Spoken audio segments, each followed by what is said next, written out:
निर्भया, यह सिर्फ एक नाम नहीं है, ये एक ऐसी टीज है जो इतने सालों बाद भी हमें अंदर तक झकझोर देती है।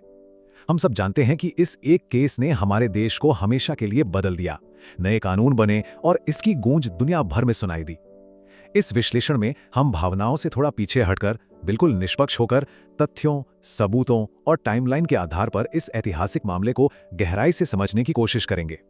देखते हैं कि पुलिस की तफ्तीश के पहले दिन से लेकर सुप्रीम कोर्ट के आखिरी फैसले तक इंसाफ का ये लंबा सफर आखिर कैसे तय हुआ।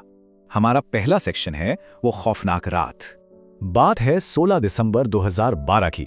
दिन की शुरुआत बिल्कुल आम थी, मतलब किसी ने सोचा भी नहीं था कि शाम ढलते ढलते क्या होने वाला है। एक 23 साल की फिजियोथेरेपी स्टूडेंट दोपहर करीब 3:30 बजे अपने घर से निकलती है।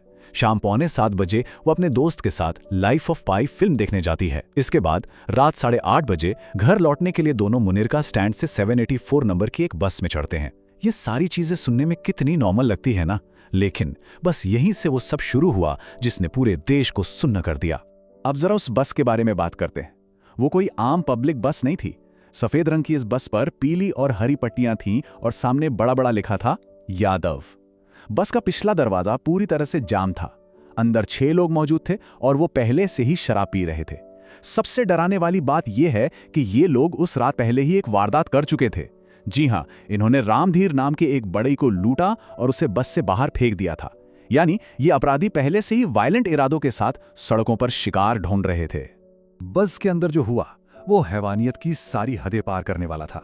लोहे की एक रॉड से बेहद क्रूर हमला किया गया और फिर उन दरिंदों ने दोनों को बेसुध हालत में महिपालपुर फ्लाईओवर के पास झाड़ियों में फेंक दिया। गनीमत बस इतनी सी रही कि राजकुमार नाम के एक पेट्रोलर की नजर उन पर पड़ गई। उन्होंने एक पल भी गवाए बिना सीधे पुलिस को कॉल किया। अगर एक क्रिटिकल कॉल सही समय पर नहीं होता तो शायद पुलिस वहां इतनी जल्दी पहुंच ही नहीं पाती। आगे बढ़ते हैं सेक्शन 2 की तरफ। 48 घंटे की पुलिस तलाश। अब यहां से शुरू होता है पुलिस का काम। और देखिए, किसी भी बड़े केस में शुरुआत के 24 से 48 घंटे सबसे अहम होते हैं। डीसीपी छाया शर्मा की टीम ने जिस तरह से इस केस को हैंडल किया वो जांच का एक बेहतरीन उदाहरण है। सबसे पहले पीड़ित के दोस्त ने बस के उन अनोखे निशानों के बारे में बताया जो हमने अभी डिस्कस किए। फिर क्या था, पुलिस ने उस पूरे रूट के दर्जनों होटलों के सीसीटीवी खंगाल डाले और फाइनली बिल्कुल आखिरी होटल के कैमरे में एक बस दिखी जो 25 मिनट के अंदर 2 बार वहां से गुजरी थी। इसी एक छोटे से सुराग ने पुलिस को आरके पुरम के रविदास कैंप तक पहुंचा दिया जहां वो बस खड़ी थी। एक बार बस मिल गई तो दिल्ली पुलिस की टीमें अलग अलग राज्यों में तुरंत एक्शन में आ गईं। 17 दिसंबर को मास्टरमाइंड और ड्राइवर राम सिंह आरकेपुरम से पकड़ा गया। अगले ही दिन पवन और विनय को अरेस्ट कर लिया गया।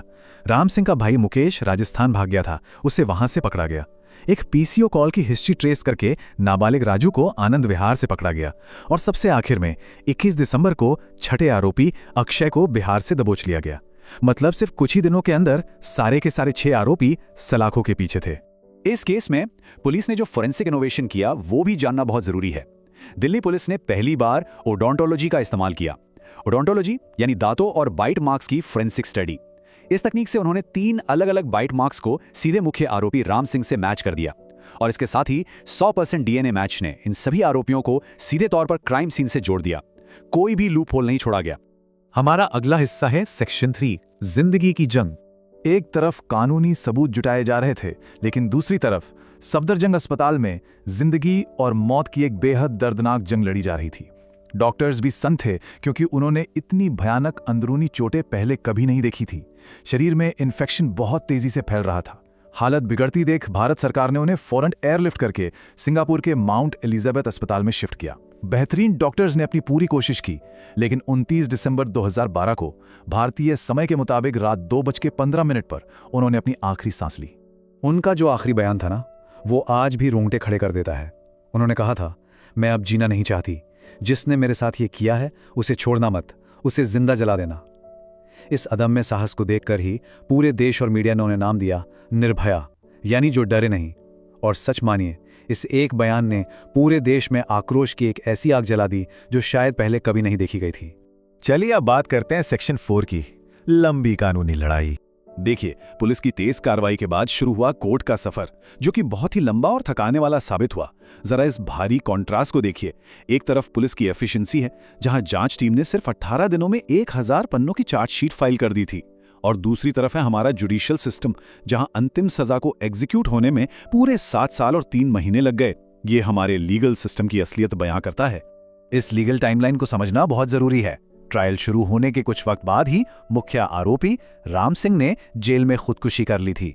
फिर सितंबर 2013 में फास्ट ट्रैक कोर्ट ने बाकी 4 बालिग आरोपियों को फांसी की सजा सुनाई।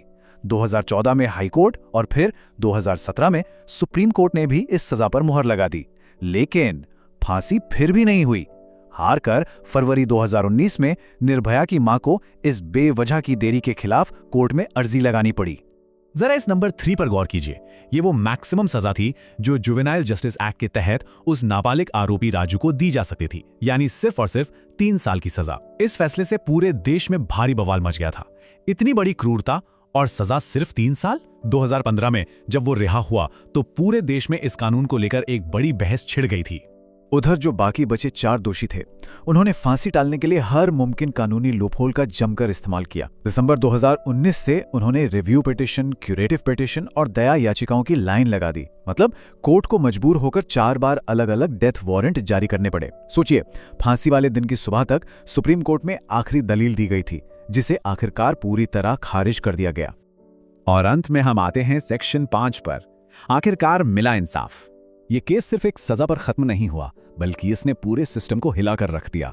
इसकी गूंज यूनाइटेड नेशंस तक सुनाई दी। भारत में महिलाओं की सुरक्षा के लिए नए और बेहद सख्त कानून बनाए गए। इतना ही नहीं, दिल्ली में जघन्य अपराधों की स्पीडी ट्रायल के लिए 5 नई फास्ट ट्रैक अदालतें भी बनाई गईं। ये वो बड़े बदलाव थे जो इस त्रासदी के बाद हमारे लीगल सिस्टम में हमेशा के लिए आ गए। और फिर आखिरकार वो तारीख आई, 20 मार्च 2020, सुबह के 5:30। 7 साल लंबी इस कानूनी लड़ाई का फाइनल कंक्लूजन निकला, जब मुकेश, पवन, विनय और अक्षय को तिहाड़ जेल में एक साथ फांसी दे दी गई। उस दिन निर्भया की मां आशा देवी ने कहा था, आज तुम्हें इंसाफ मिल गया है। ये पल हम सबके लिए एक बड़ी राहत था, और हमें इसमें राजकुमार जैसे पेट्रोलर और डीसीपी छाया शर्मा की पुलिस टीम को भी जरूर याद रखना चाहिए, जिन्होंने शुरुआत से लेकर अंत तक जांच में कोई कसर नहीं छोड़ी और इस इंसाफ को मुमकिन बनाया। तो इस पूरे एनालिसिस के बाद एक बहुत ही गहरा सवाल उठता है। 7 साल की लड़ाई लड़ी गई, ऐतिहासिक सजा मिली, नए कानून भी बने, लेकिन क्या इन सब बदलावों के बाद सच में आज हमारी सड़कें पहले से ज्यादा सुरक्षित हो गई हैं? ये एक ऐसा सवाल है जिस पर हम सबको बहुत गहराई से सोचने की जरूरत है। आज के इस विश्लेषण में बस इतना ही।